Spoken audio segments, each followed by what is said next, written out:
أشهد أن لا إله إلا الله وحده لا شريك له وأشهد أن محمدا عبده ورسوله أما بعد فأعوذ بالله من الشيطان الرجيم بسم الله الرحمن الرحيم الحمد لله رب العالمين الرحمن الرحيم مالك يوم الدين إياك نعبد وإياك نستعين اهدنا الصراط المستقيم صراط الذين أنعمت عليهم غير المغضوب عليهم ولا الضالين هو الذي بعث في الأميين رسول منهم يتلو عليهم آياته ويزكيهم ويعلمهم الكتاب والحكمة وإن كانوا من قبل لفي ضلال مبين वही है जिसने उम्मी लोगों में उन्हीं में से एक अजीम रसूल मबूस किया। वो उन पर उसकी आयत की तिलावत करता है और उन्हें पाक करता है और उन्हें किताब की और हिकमत की तालीम देता है, जबकि इससे पहले वो यकीनन खुली खुली गुमराही में थे। وآخرين منهم لما يلحقوا بهم وهو العزيز الحكيم. Lui qui a suscité parmi les illettrés un messager qui est des leurs, qui leur récite ses signes, qui les purifie et leur enseigne le livre et la sagesse. Bien qu'il et il le suscitera parmi d'autres des leurs qui ne se sont pas encore rejoints à eux. Et il est le puissant, le sage.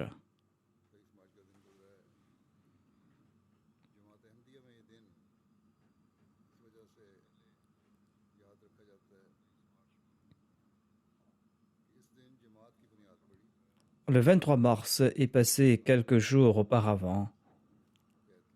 Cette date est commémorée au sein de la Jamaat Ahmadiyya comme le jour de la fondation de la communauté Ahmadiyya et le jour où le Messie premier l'Islam a accepté le serment d'allégeance. Ainsi, tous les ans, cette date doit nous rappeler qu'en accord aux prophéties du Saint-Coran et aux prophéties du Saint-Prophète Mohammed lui, l'avènement du Messie premier l'Islam avait pour but la renaissance de la religion et le fait de présenter les véritables enseignements de l'islam au monde.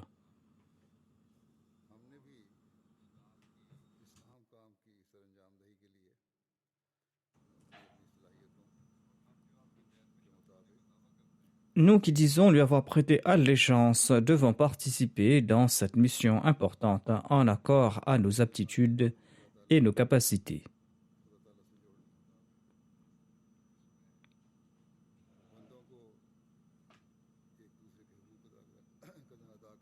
Nous devons établir la relation entre l'humanité égarée et Dieu.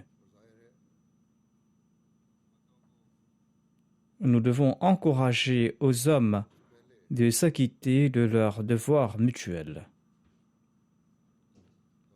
Et il est évident que pour accomplir cette mission, nous allons devoir nous réformer en premier.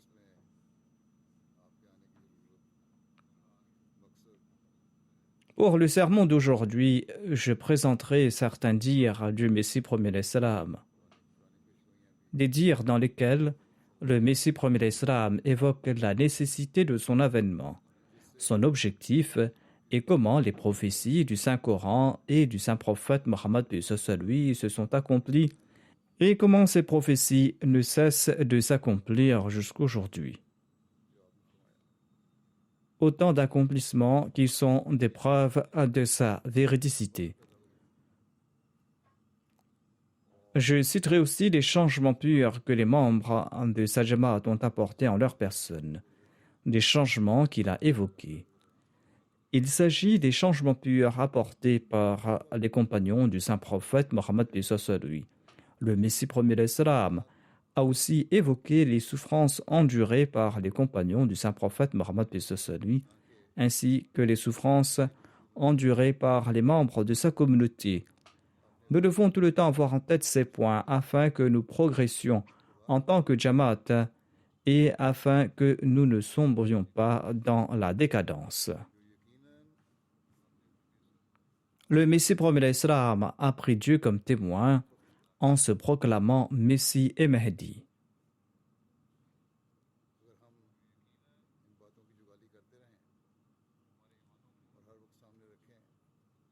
Et ce serment de sa part renforce certainement notre foi. Si nous ramenons en mémoire ces points et si nous les avons toujours à l'esprit, certainement nous allons progresser davantage dans notre foi. Et cela attirera constamment notre attention vers notre objectif. En tout cas, je cite à présent des écrits du Messie premier l'Islam, des écrits qui s'adressent à la fois aux membres de sa Jamaat et aux autres. Il s'adresse aux deux groupes et explique clairement qu'il a été suscité en tant que Messie premier l'Islam.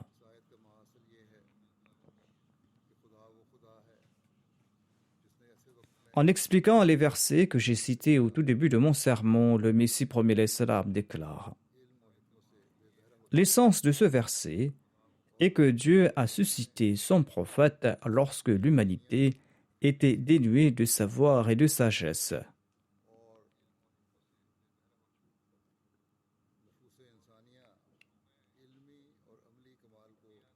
La connaissance de la sagesse religieuse, cette connaissance qui est à même de parfaire l'âme humaine, eu égard à son savoir et sa conduite, eh bien cette connaissance avait complètement disparu.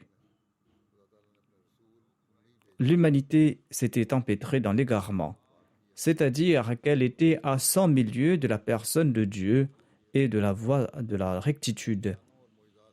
C'est en cette période que Dieu a suscité son prophète Ummi, un prophète qui a purifié les âmes et qui a empli ces âmes du savoir du livre et de la sagesse. C'est-à-dire qu'il les a menés au stade de la certitude à travers des signes et des miracles, et il a éclairé leur cœur de la connaissance du divin. Et Dieu annonce dans ces versets qu'il existe un autre groupe qui apparaîtra durant les derniers temps. À l'instar des premiers, ils seront dans un premier temps dans les ténèbres et l'égarement. Ils seront dénués de savoir et de sagesse et de certitude. Or, Dieu va les parer du couleur des compagnons. C'est-à-dire que Dieu va leur montrer ce qu'il avait montré aux compagnons du saint prophète Mohammed lui. Tant et si bien que leur véridicité et leur conviction ressemblera à celle des compagnons du saint prophète Mohammed lui. Ceci est la certitude que nous devons avoir dans le Messie premier l'Islam, après lui avoir prêté le serment d'allégeance.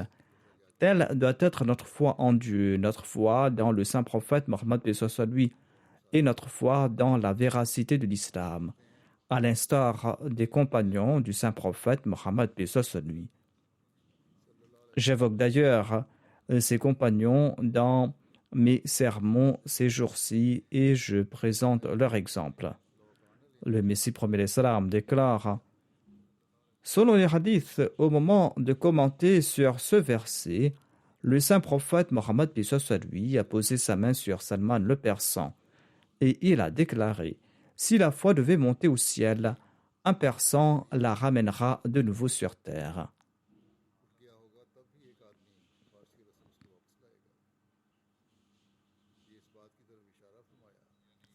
Le saint prophète Mohammed paix soit lui a déclaré que si la foi devait monter au ciel, une personne d'origine persane ramènera de nouveau la foi sur terre. Ceci indique que durant les derniers temps naîtra un homme d'origine persane, un temps quand le Coran sera élevé au ciel. Il s'agit aussi de l'époque du Messie promis, c'est-à-dire que les musulmans oublieront complètement les enseignements de l'islam et du Coran. Le Messie promet l'islam ajoute: cet homme d'origine persane est le même que celui qui porte le titre de Messie promis. En effet, les assauts de la croix qu'arrêtera le Messie promis visent la foi, et tous ces signes s'appliquent à l'époque des assauts de la chrétienté. Il est écrit que ces attaques nuiront grandement à la foi des gens. D'ailleurs, à l'époque du Messie promet l'islam, ces attaques étaient des plus virulentes, voire elles battaient leur plein bien longtemps après le départ du Messie promet l'islam. L'histoire en est témoin. Le Messie promet l'islam explique: ces attaques sont nommées les assauts de l'Antéchrist. Selon les Écritures, de nombreux naïfs abandonneront Dieu l'unique et sans partenaire au moment de ces attaques. La ferveur religieuse de nombreuses personnes se refroidira. Une des grandes missions du Messie promet l'islam sera de raviver la foi, car celle-ci sera la cible des assauts.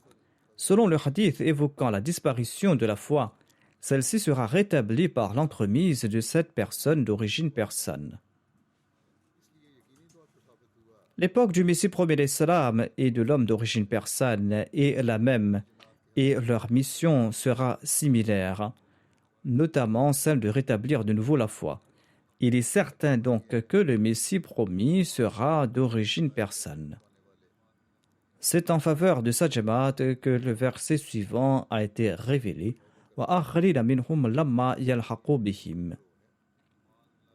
Ce verset signifie que seuls deux groupes profiteront de la direction et de la sagesse et témoigneront des miracles et des bénédictions du saint prophète Mohammed lui après l'égarement total. Tout d'abord, les compagnons du saint prophète Mohammed lui, qui avant son avènement étaient empêtrés dans d'épaisses ténèbres, ayant connu la période du saint prophète Mohammed lui, par la grâce de Dieu, ils ont témoigné ces miracles de visu et ils ont témoigné de l'accomplissement de ces prophéties. La certitude a engendré un tel changement en eux que ne subsistait que leur âme. Le deuxième groupe qui, en accord au verset cité, ressemble aux compagnons du saint prophète, eh bien ce deuxième groupe, c'est le groupe du Messie promis.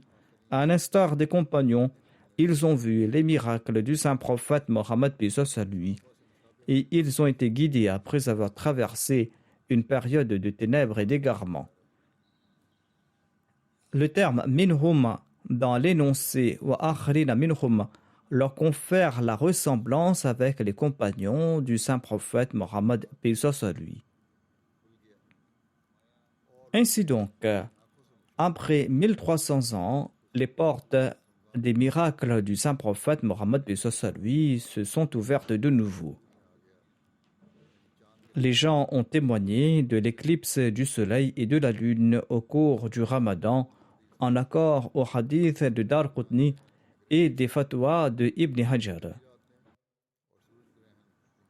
En accord aux énoncés de ce hadith, la nuit s'est éclipsée au cours de la première des nuits durant lesquelles une éclipse lunaire est possible, et le soleil s'est éclipsé au cours des jours du milieu pendant lesquels une éclipse solaire est possible. Et ces deux événements ont eu lieu en présence d'une personne se proclamant Mahdi. Et ces signes sont inconnus depuis la création du ciel et de la terre, car l'histoire n'a pas présenté d'exemples similaires.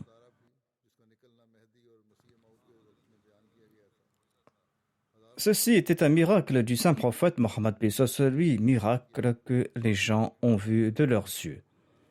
Et des milliers de gens ont vu la comète Dhus-Sinin qui devait apparaître à l'époque du Mehdi et du Messie selon les prophéties. De même, des centaines de milliers de gens ont vu le feu de Java.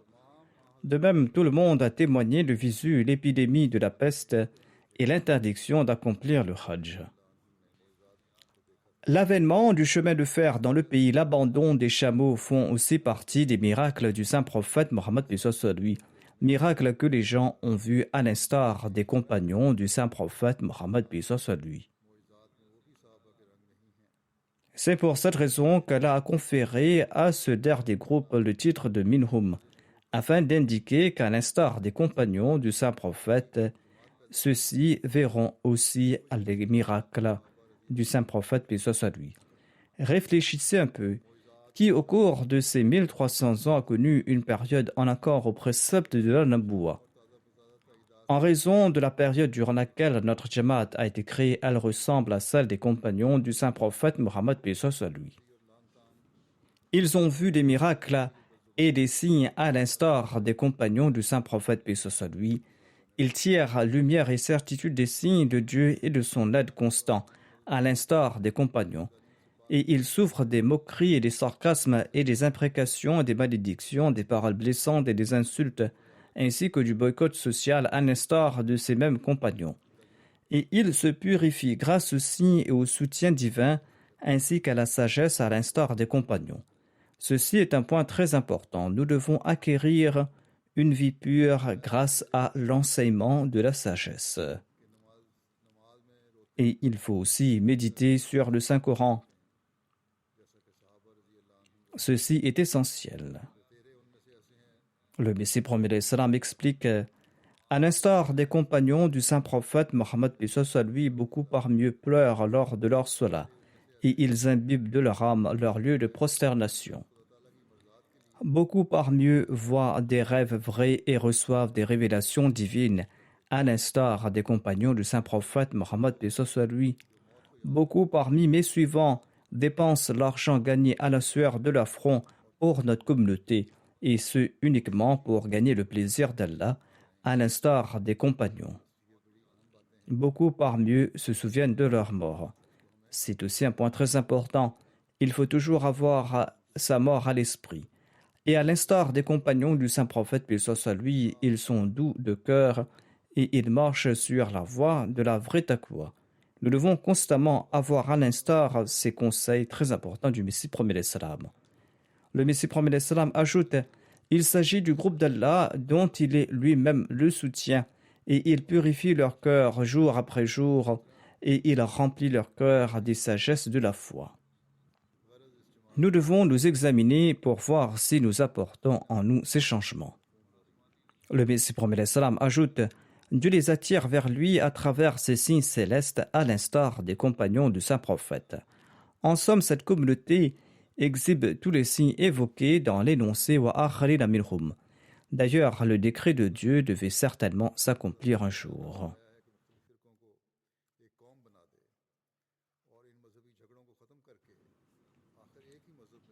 Ensuite, le Messie promet l'Islam déclare: c'est à cette époque que Dieu entendait unir les différentes sectes en une seule nation et mettre fin à ces conflits religieux et de les unir sous la bannière d'une seule religion.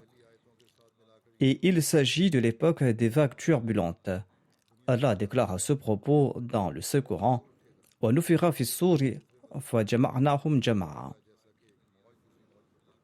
Quand on lit ce verset avec les versets précédents, l'on déduit que lorsque les religions seront dans un conflit violent et qu'une religion s'attaquera à une autre, se couvrant les unes les autres à l'instar des vagues, souhaitant se détruire, eh bien le Dieu des cieux et de la terre créera une nouvelle communauté sans moyens apparents et de ses propres mains en cette période de vagues turbulentes. Et il va rassembler tous ceux qui sont à même de s'y joindre. Ils comprendront ce qu'est la religion. L'esprit de la vie et la vraie droiture leur seront insufflés, et ils boiront de la coupe du savoir divin. Et certainement, ce monde ne connaîtra pas sa fin jusqu'à ce que cette prophétie faite par le Saint-Coran, 1300 ans de cela, ne s'accomplisse. Et Dieu n'a pas seulement mentionné un signe au sujet de cette dernière ère durant laquelle toutes les nations seront unies sous la bannière d'une seule religion, mais il évoque plusieurs signes dans le Saint-Coran. L'un de ces signes est qu'à cette époque, de nombreux canaux sortiront des rivières et de nombreuses mines cachées de la terre seront découvertes et de nombreuses sciences terrestres seront révélées. Une autre prophétie est que les livres abonderont grâce aux nouvelles inventions. Et une autre prophétie est qu'en ces jours, un nouveau mode de transport rendra caduque l'usage des chameaux et grâce à ceci, il sera plus facile de se rencontrer. Et il sera aussi plus facile d'établir des relations et l'on pourra aisément communiquer les uns avec les autres. Et de nos jours, il existe de nouveaux modes de communication. Et l'une de ces prophéties est que la lune et le soleil seront éclipsés dans le ciel le même mois, ces jours-ci. Selon une autre prophétie, une grave épidémie de peste se répandra dans le monde tant et si bien qu'aucune ville ou qu'aucun village n'en sera à l'abri. Beaucoup en mourront et le monde sera désert. Certains hameaux seront complètement détruits, voire il n'y aura pas trace de leur nom. Et certains hameaux seront punis dans une certaine mesure et ensuite ils seront sauvés. Ce seront les jours de la colère de Dieu parce que le peuple n'a pas accepté les signes de Dieu révélés à ses messagers à cette époque et que le peuple a rejeté le prophète de Dieu qui est venu réformer le peuple et l'a traité de menteur. Tous ces signes se sont accomplis à l'époque où nous sommes. C'est un chemin clair et éclairant pour les sages, notamment que Dieu m'a envoyé à un moment où tous les signes du Saint-Coran sont apparus en ma faveur. L'histoire témoigne que ces signes se sont accomplis à l'époque du Messie premier d'Islam et certains d'entre eux sont en train de s'accomplir. Le Messie premier d'Islam explique, voyant l'état actuel du monde et trouvant la terre pleine de toutes sortes de transgressions, de péchés et d'égarements, Dieu m'a désigné pour prêcher la vérité et la réforme.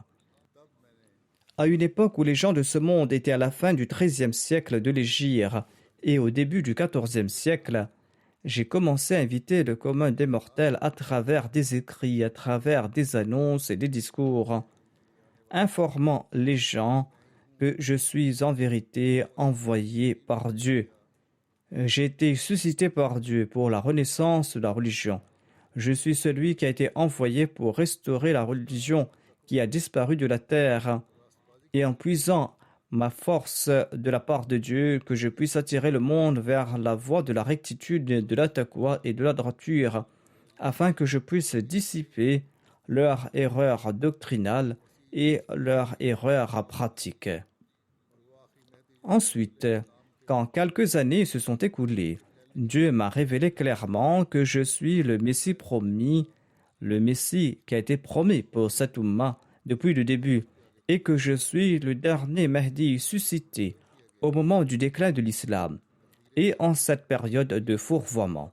Dieu m'a guidé directement et je présente de nouveau ces mets célestes aux êtres humains comme ordonné par la destinée divine, et ce en accord à la bonne nouvelle offerte par le saint prophète Mohammed, puis ce soit lui, 1300 ans de cela. Le Dieu miséricordieux s'est adressé à moi avec une telle clarté et une telle cohérence qu'il n'y avait plus de doute à ce sujet. Chaque révélation a pénétré dans mon cœur comme un clou d'acier et tous ces discours divins étaient emplis de si grandes prophéties qu'elles se sont accomplies comme la lumière du soleil. Leur continuité, leur abondance et leur pouvoir miraculeux m'ont contraint à accepter qu'il s'agit de la parole du Dieu unique, dont la parole est le Saint-Coran. Et je ne mentionne pas ici la Torah et l'Évangile, car ces derniers ont été tellement déformés qu'on ne peut plus les qualifier de la parole de Dieu. Par conséquent, la révélation divine que j'ai reçue est si certaine et si définie que j'ai découvert mon Seigneur. Cette révélation atteint le niveau de certitude non seulement par les signes célestes, mais chaque partie s'est avérée conforme à la parole de Dieu au Saint-Coran, et des signes célestes ont plu comme de la pluie pour témoigner en leur faveur. L'éclipse du soleil et de la lune ont également eu lieu au cours du mois de Ramadan à cette époque, car ces signes avaient été prédits au cours du mois du Ramadan à l'époque du Mahdi. Durant ces jours, la peste a sévi à foison dans le Pendjab, tout comme le Saint-Coran l'avait prédit. Les prophètes d'antan avaient également annoncé qu'il y aura beaucoup de morts durant ces jours. Aucun village, aucune ville ne sera à l'abri de cette épidémie mortelle, et il en fut ainsi. Environ 22 ans avant que la peste n'éclate dans ce pays, Dieu m'a informé qu'elle allait sévir ici, tandis qu'elle y était jusque-là inconnue. Ensuite, le Messie premier l'Islam explique à propos de sa déclaration « Je suis celui qui est apparu au moment opportun et en faveur de qui la lune et le soleil se sont éclipsés au cours du Ramadan en accord au Coran, au Hadith, à l'Évangile et aux prophéties des autres prophètes. Je suis celui à l'époque de qui la peste s'est propagée dans le pays de manière surnaturelle en accord aux prophéties de tous les prophètes et du Saint-Coran. Je suis celui à l'époque de qui le Hajj a été interdit en accord au Hadith authentique. Et je suis celui à l'époque de qui est apparue l'étoile qui avait apparu à l'époque de Jésus, fils de Marie. Et je suis celui à l'époque de qui les chameaux ont été rendus inutiles par l'usage du train dans ce pays. Et bientôt, ce temps arrive, voire il est proche, lorsque les trains fonctionneront entre la Mecque et Médine, rendant ainsi caduque l'usage des chameaux. Auparavant, ces deux villes étaient liées par la route, mais à présent, elles ont été liées par le chemin de fer. Le Messie premier l'Islam ajoute, on n'utilisera plus ces chameaux qu'on utilisait depuis 1300 ans pour accomplir ce voyage béni. Et le hadith de Muslim va s'accomplir en relation avec ces chameaux, notamment que au temps du Messie, les chameaux seront inutiles et personne ne voyagera sur eux. Je suis celui par l'entremise de qui des centaines de signes se sont accomplis. Existe-t-il sur terre d'êtres humains qui puissent rivaliser avec moi dans ces signes et me vaincre? Je jure par Dieu qui détient ma vie entre ses mains que jusqu'à présent, plus de 200 000 signes se sont apparus par l'entremise de ma personne. Et peut-être que 10 000 personnes ou plus ont vu le saint prophète Mohammed paix soit lui en rêve, et le saint prophète paix soit lui a témoigné en ma faveur. Et certains qui dans ce pays étaient récipiendaires de visions et qui comptaient 300 ou 400 000 adeptes ont vu en rêve que je viens de la part de Dieu. Certains ont quitté ce monde 30 ans avant mon apparition, à l'instar d'un certain Gulab Shah de Ludhiana. Il avait informé son disciple Feu Mian Karim Bakhsh de Jamalpur qu'Issa était né à Qadian et qu'il viendra à Ludhiana. Mian Karim Bakhsh était un homme pieux et âgé, et il m'a rencontré à Ludhiana et il m'a relaté toutes ses prophéties. C'est pour cette raison que les mollahs l'ont tourmenté âprement, mais il s'en moquait.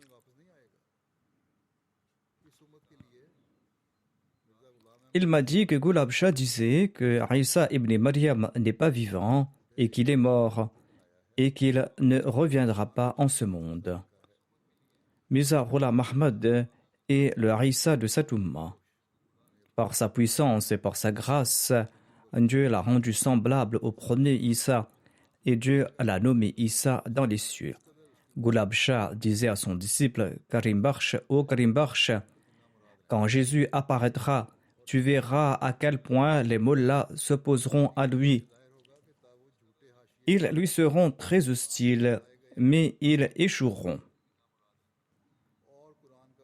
Et d'ailleurs, ils le sont aujourd'hui encore.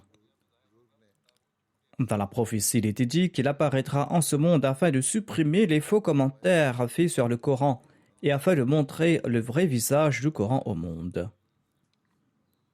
Dans cette prophétie, Gulab Shah, cet ancien, avait clairement indiqué à Mia Karim Bakhsh que tu vivras pour voir ce Jésus, c'est-à-dire qu'il avait fait aussi une prophétie concernant l'âge de son disciple. Le Messie premier d'Islam déclare: rappelez-vous que Dieu est aussi Rafour, il est très pardonnant. Pourquoi ne pardonnerait-il pas ceux qui se tournent vers lui? Voilà le genre d'erreurs commises dans le pays. Un exemple de ce genre concerne le djihad. Il est incroyable de voir comment il commence à cracher du feu. Mes disciples, quand je dis que le djihad est interdit, pourtant ils admettent que le hadith sur le Mahdi sanguinaire sont douteux. Maulvi Mohamed Hussein Batalvi a écrit un certain nombre de brochures à ce sujet. Le fait que ces hadiths sont douteux. Mia Nazir Hussein de Delhi était également du même avis. Aujourd'hui aussi, certains ulémas disent la même chose. Le Messie prophète l'Islam déclare que ces deux-là ne considèrent pas ces hadiths comme authentiques. Pourquoi donc me traitent-ils de menteur? La vérité est que la tâche principale du Messie et du Mahdi était d'abolir la guerre religieuse et d'établir la supériorité de l'islam par la plume, par la prière et par la persuasion. Aujourd'hui, cette tâche incombe aussi aux disciples du Messie premier l'Islam. Le Messie premier l'Islam ajoute: quel dommage les gens ne comprennent pas cela parce qu'ils s'intéressent davantage au monde qu'à la foi. Nous devons nous aussi examiner notre condition. Après avoir accepté le Messie premier l'Islam, notre attention ne s'est-elle pas tournée davantage vers le monde? Le Messie premier l'Islam déclare: sombrant dans les immoralités de ce monde et dans l'impureté de ce monde, comment peuvent-ils espérer découvrir les vérités profondes du Coran? Car le livre saint déclare clairement: La yamassahu illa al-mutahharun. C'est-à-dire, seuls les purs pourront toucher le Coran. Écoutez attentivement, dit le Messie premier l'Islam. Écoutez attentivement, quel est l'objectif premier de mon avènement? Quel est l'objectif premier de mon avènement? Le but ultime de mon avènement n'est que la renaissance de l'islam et son soutien. Cela ne doit pas être interprété comme signifiant que j'apporte une nouvelle loi ou une nouvelle charia ou de nouveaux commandements ou qu'un nouveau livre a été révélé. Certainement pas.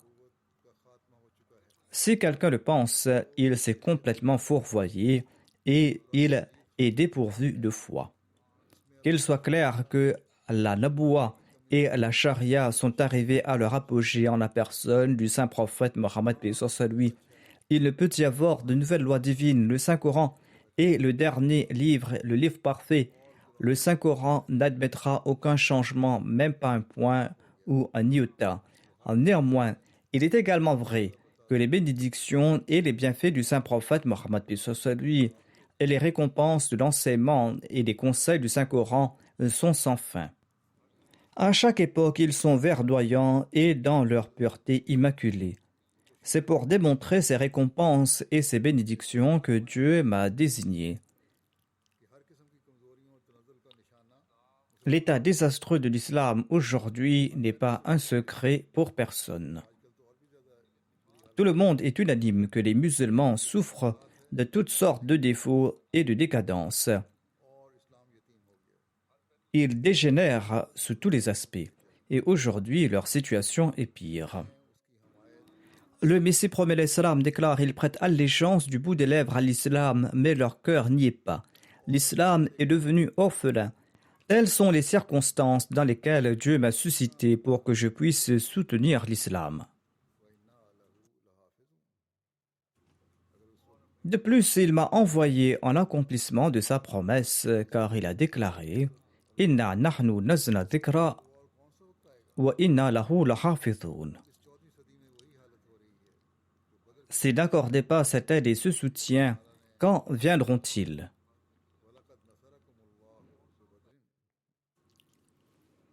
La situation au cours de ce 14e siècle de l'Hégire est semblable à celui de Badr et à propos duquel Allah déclare وَلَقَدْ نَصَرَكُمُ اللَّهُ بِبَدْرٍ وَأَنْتُمْ أَذِلَّةٌ.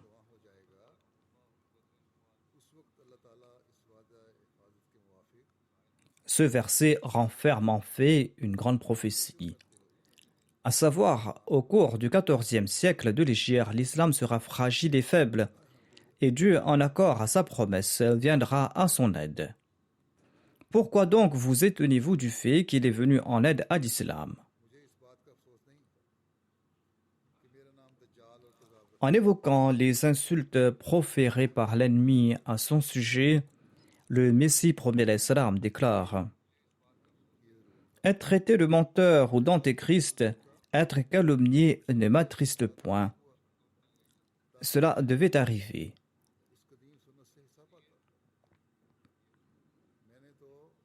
Tel est le traitement réservé aux messagers de Dieu suscités avant moi. Je devais partager cette tradition séculaire.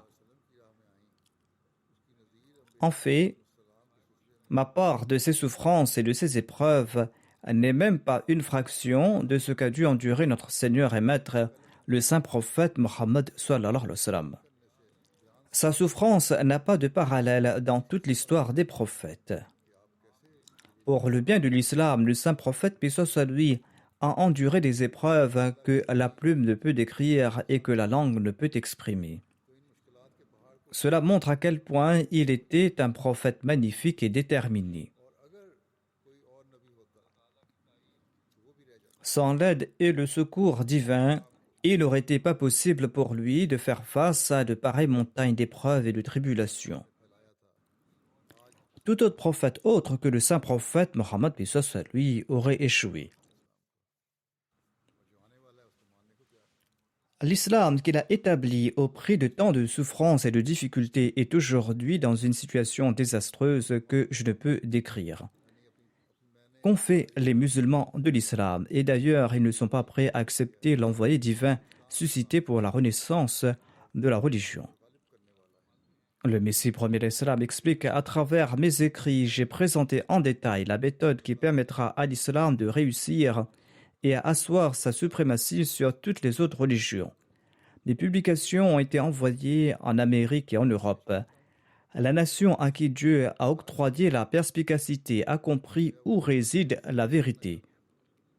Mais lorsque je présente ce point de vue à un musulman, cela fait mousser sa bouche comme s'il devenait fou et était assoiffé de mon sang. C'est d'ailleurs ce que les gens font en pratique ces jours-ci avec les Ahmadis. Le Messie premier l'Islam ajoute: mais l'enseignement du Saint-Coran n'est autre que idfa' billati hiya ahsan, c'est-à-dire repousse le mal par ce qui est bien. Le but de cet enseignement est de transformer l'ennemi en ami par un comportement bienveillant et décent, afin qu'il soit contraint d'écouter avec patience et calmement. Je jure par Dieu le glorieux que c'est lui qui m'a suscité, et il sait que je ne suis ni un imposteur ni un menteur. Si, en dépit de ce serment solennel, et malgré avoir été témoin des signes que Dieu a montrés en ma faveur, vous me considérez comme un imposteur et comme un menteur, alors par Dieu, je vous implore de me citer ne serait-ce qu'un seul exemple d'un imposteur qui continue à être béni par le soutien et l'aide divin, et ce malgré son mensonge constant sur la personne d'Allah. Citez-nous ne serait-ce que le cas d'un imposteur qui profère un mensonge sur Allah et qui bénéficie en dépit de cela de son soutien. Aujourd'hui, la communauté Ahmadiyya répandue dans le monde entier est une preuve. N'est-ce pas là une preuve que l'aide d'Allah est avec le Messie premier l'Islam? Le Messie premier l'Islam ajoute: une telle personne aurait dû être tuée par Dieu. Dieu aurait dû détruire un pareil menteur. Mais ici, on voit un traitement inverse. Je jure par Dieu que je suis véridique et que j'ai été suscité par Dieu. Bien que je sois traité de menteur et d'imposteur, Dieu vient à mon secours lors des différents procès et lors des tribulations. Et Dieu m'en protège. De plus, il m'a également aidé en insufflant mon amour dans le cœur des centaines de milliers de personnes. À l'époque, il s'agissait principalement des gens de l'Inde, mais aujourd'hui, c'est le cas en Europe, aux États-Unis, en Afrique, en Amérique du Sud, dans les îles, en Australie et dans les pays arabes.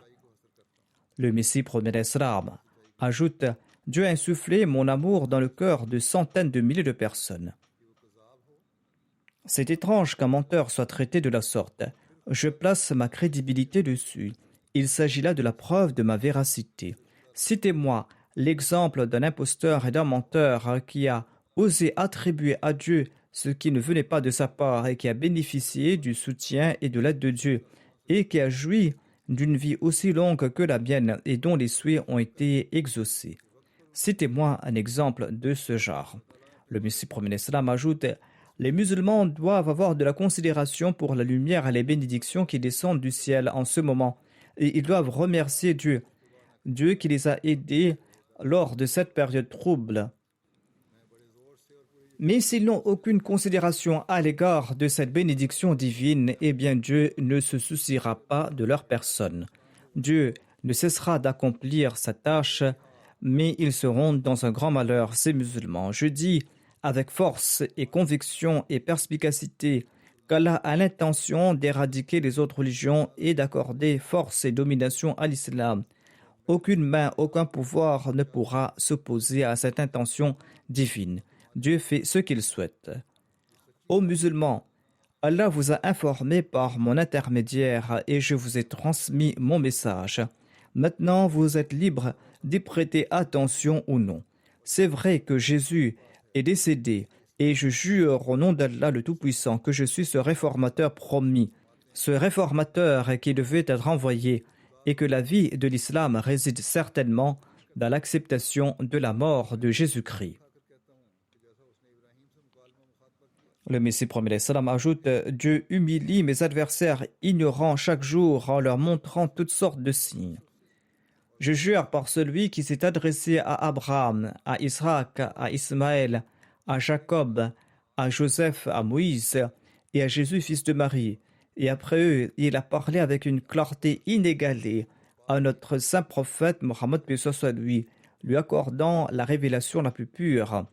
De même, il m'a conféré l'honneur de s'adresser à moi. Mais cette grâce, il me l'a octroyée uniquement en raison de ma complète soumission au saint prophète Mohammed lui. Si je ne faisais pas partie de la Ummah du saint prophète Mohammed lui, et si je n'avais pas été son disciple, même si mes bonnes actions avaient égalé toutes les montagnes du monde, je n'aurais jamais reçu l'honneur de converser avec Dieu.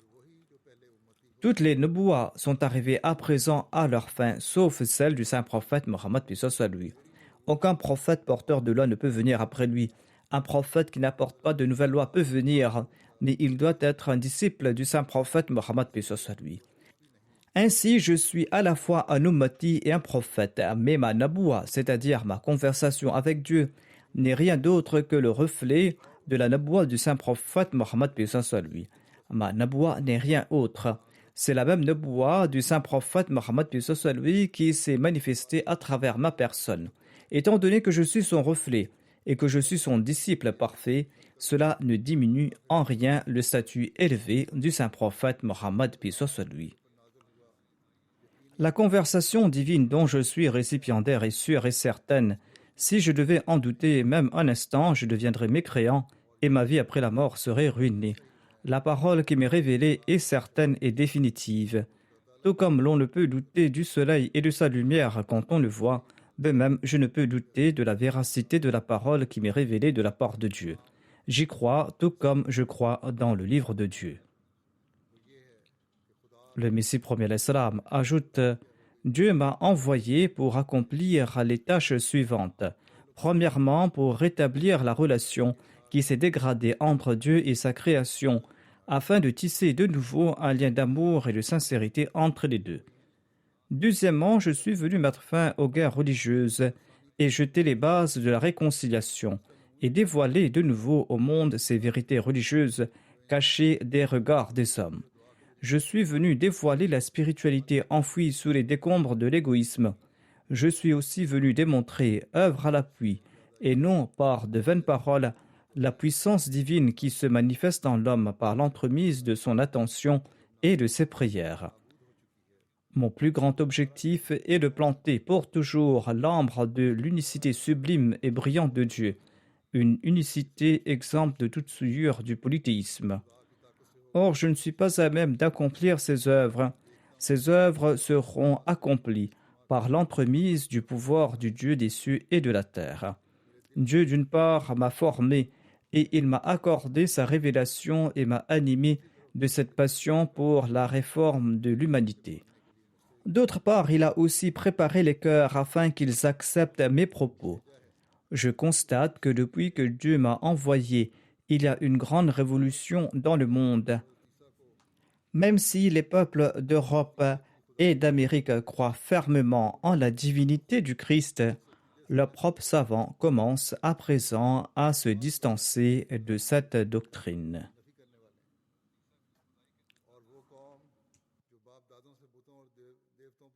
Ils sont innombrables aujourd'hui ceux qui rejettent cette croyance. Le Messie promet l'Islam déclare des peuples qui pendant des générations s'étaient épris d'idoles et d'autres divinités fausses comprennent à présent l'inutilité de leur Dieu.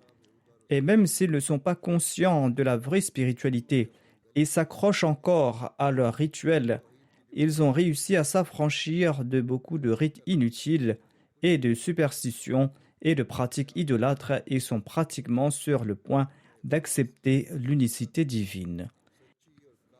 Et j'espère sincèrement que bientôt la grâce divine les poussera dans la citadelle de son unité parfaite et véritable, cette tawhid où l'amour parfait et la crainte parfaite et la conscience parfaite leur seront accordées.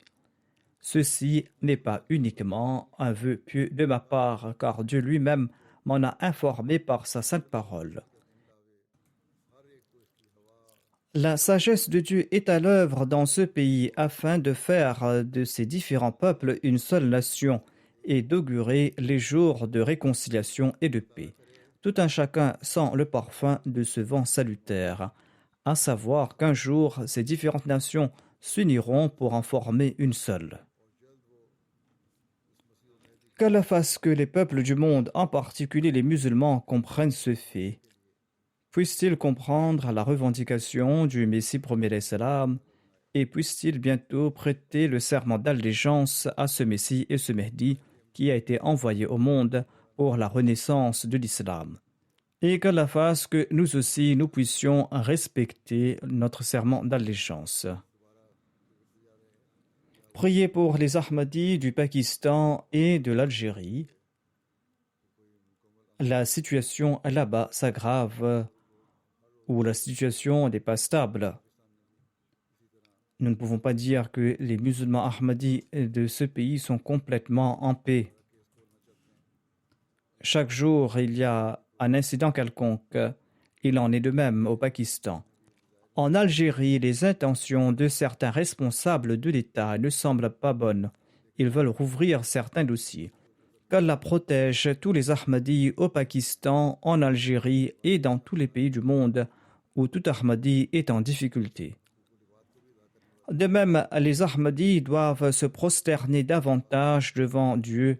Ils doivent respecter davantage les exigences du culte de Dieu et doivent respecter leurs devoirs envers autrui et ils doivent améliorer leur conduite et nourrir une relation spéciale avec Dieu. Qu'Allah nous en accorde la possibilité à nous tous. Alhamdulillah, nahmaduhu wa nasta'inuhu wa nastaghfiruh wa nu'minu bihi wa natawakkalu alayhi wa na'udhu billahi min shururi anfusina wa min sayyiati a'malina.